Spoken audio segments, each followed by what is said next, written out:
Que alegria! Sejam muito bem-vindos. Vamos aqui para o nosso giro semanal, buscando entender como a dívida dos Estados Unidos e o IPCA mexeram brutalmente com os preços dos ativos nas últimas semanas, tá? Então, eu separei aqui logo uma grande tese de investimento de uma casa que pega o dinheiro das pessoas, como eu falei em vídeos anteriores, que são os fundos de investimentos, e elas escrevem cartas muito poderosas. Eu destaquei uma aqui para você nos nossos comentários. O que essa carta contou? Essa carta contou que lá no segundo semestre de 2022, ela enxergava que tinham 4 grandes cavaleiros do Apocalipse para os próximos anos. E ela destacava que esses 4 grandes cavaleiros do Apocalipse eram inflação, juros, dólar e energia. E que tudo iria girar em torno desses 4 componentes.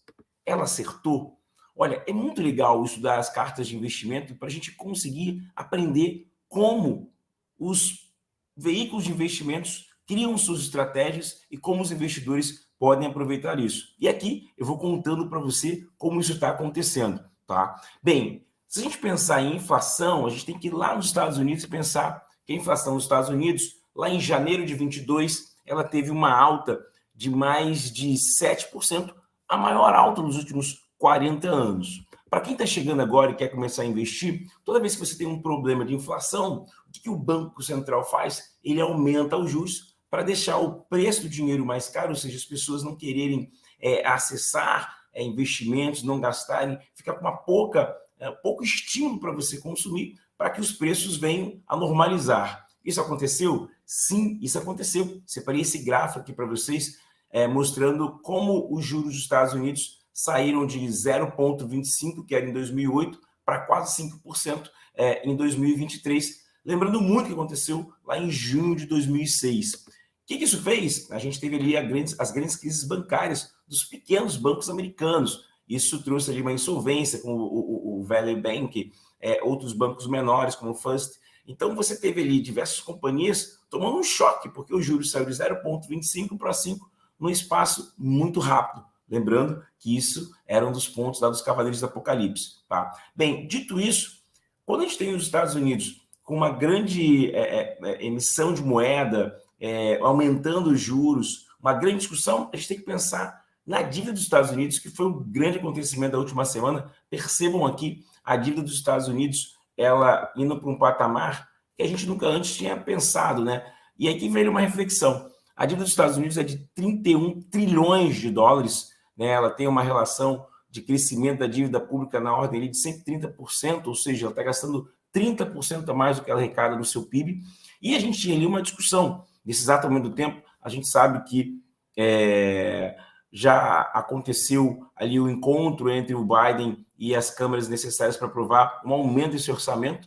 E a gente tinha uma preocupação nessa última semana se iria acontecer um calote, se a gente não ia conseguir negociar. Então, o que a gente já precificava? Queda na Bolsa, alta inflação, manutenção da Selic em patamares altos, a atividade econômica com uma desaceleração, uma forte desvalorização do real. Bem, deixa eu contar para você que nada disso vai acontecer. Fique calmo. Ainda há pouco fechou a parceria entre o Biden e tudo vai ficar normal. Mas isso era uma grande preocupação. E aqui vale uma reflexão, né? Um ponto. Você pode escrever aqui nos comentários como os Estados Unidos conseguem ter uma dívida de 31 trilhões de dólares e continuar sendo uma grande economia. Até o relógio despertou, vocês viram? Então, aqui vale uma grande preocupação de ficar em alerta. Ligar o relógio que parece que tem uma bomba relógio explodindo. Sem outros comentários, mas vale aqui a gente pensar que a dívida dos Estados Unidos está muito alta e assusta um pouco. E toda vez que os Estados Unidos aumenta seus juros, a dívida fica maior, porque ela faz empréstimos através de seus títulos públicos, pagando essa rentabilidade, e o governo americano tem que fazer um aumento da sua dívida para pagar essa valorização dos títulos, tá? Então, um ponto muito importante. E aí, quando a gente entra, né, nesse Cavaleiro do Apocalipse, se você tem um juros muito alto, você tem uma queda da atividade econômica dos Estados Unidos, e que essa semana o FMI fez um estudo mostrando que a economia dos Estados Unidos vai crescer 1,7% em 2023 e também ela tinha um crescimento que é de 1% para 2024, uma vez penalizada por essa alta inflação e por esses juros também muito altos. Então, isso vai inibir a atividade econômica dos Estados Unidos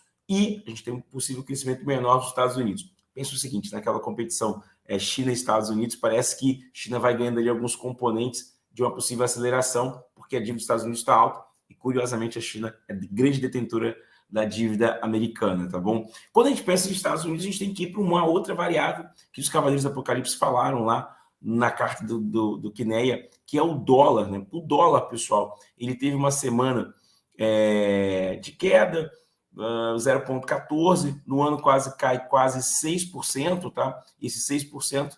E aqui, basicamente, tá?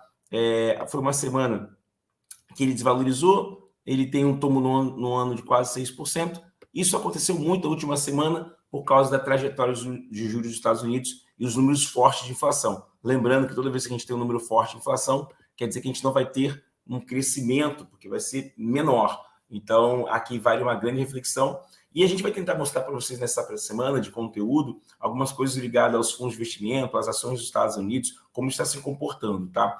Bem, quando a gente fala dos Estados Unidos, olha só a dívida, sua inflação, a gente tem que ir um pouquinho para o petróleo. Na última semana, o petróleo, que está dentro da tese lá da carta, teve uma alta de 2%, isso uma preocupação se ia ter ou não um acordo, o acordo aconteceu, então o preço do petróleo deve ter uma queda, tá? Bem, dito isso, falando de preço do petróleo, a gente tem que vir aqui um pouquinho e pensar na inflação. A inflação no Brasil essa semana foi ótima, o IPCA 15 veio para baixo, percebam que ele veio para 4,07, então mostra que a inflação está indo para o controle da meta, e como eu tenho falado aqui nos vídeos, preocupação do Banco Central, uma vez que ele vai ter aquela preocupação se ele vai descer ou não os juros na próxima reunião. Tem casas apostando em outubro, tem casas apostando em novembro, mas com os números de IPCA descendo, vale a pena refletir um pouco sobre as falas do nosso presidente do Bacen, tá bom? Roberto Campos Neto. Ó, pensando em inflação, a gente tem que olhar o seguinte, já que a inflação em IPCA 15 foi bom, isso mudou a precificação dos títulos, as NTN-Bs, que são aqueles títulos públicos atrelados à inflação, tiveram queda e foram ao seu menor patamar desde 2021, ou seja, aquela oportunidade de IPCA mais 6 que estava acontecendo, agora está mais difícil. Por quê? Porque a inflação está sendo controlada, os títulos de longo prazo estão perdendo aquela alta atratividade, então vale aqui uma grande atenção. Quem ganhou essa semana foi o IMAB, e acho que vale até um vídeo, recebendo aqui algumas questões sobre isso, explicando o que é o IMAB. No mês, o IMAB tem ali uma alta de 2,3. Vamos ver como é que os fundos de previdência performaram esse mês. Para quem não tem fundo de previdência e tem tesouro direto, percebam que ainda há pouco a gente falava sobre tesouro direto com taxas pré-fixadas de 13, agora está em 11,58, e para 2026, 10,98. Então a gente já está precificando que 2026 a possível taxa vai ser 10,98. Para a gente fechar, vamos falar de Bolsa de Valores. Aqui em Bolsa de Valores a gente teve uma semana muito boa, uma semana de alta, 0,15.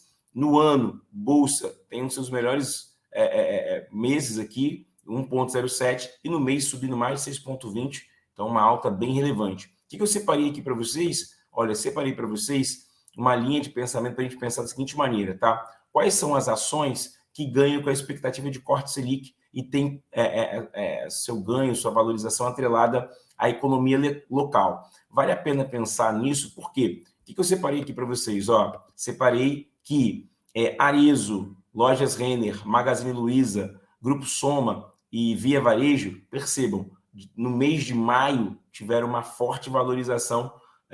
Arezzo subindo bastante, Lojas Renner subindo bastante, saindo de 15 para 20 reais, ou seja, são papéis que estão diretamente ligados à expectativa de corte na Selic, e esses papéis já estão mostrando que vão ficar mais atrativos e já estão puxando uma possível alta desses 6% da semana. Então, qual é a reflexão aqui? Atenção ao varejo, as empresas ligadas ao varejo e a recuperação da corte através da taxa Selic estão se tornando atrativas, então vale a pena pensar sobre isso, tá? Bem, e o último ponto aqui é interessante, porque são as empresas de aviação. A gente teve essa semana uma medida provisória que zerou os tributos das companhias aéreas, então os papéis dispararam, percebam aqui, as ações da Azul dispararam de 10 para 14, e as ações da Gol saíram de 6 para 8, então foi uma semana muito boa, até a CVC foi muito beneficiada por isso. E caminhando para o nosso final de conteúdo aqui, fizemos um giro rápido, né, mostrando juros, dólar, inflação e energia.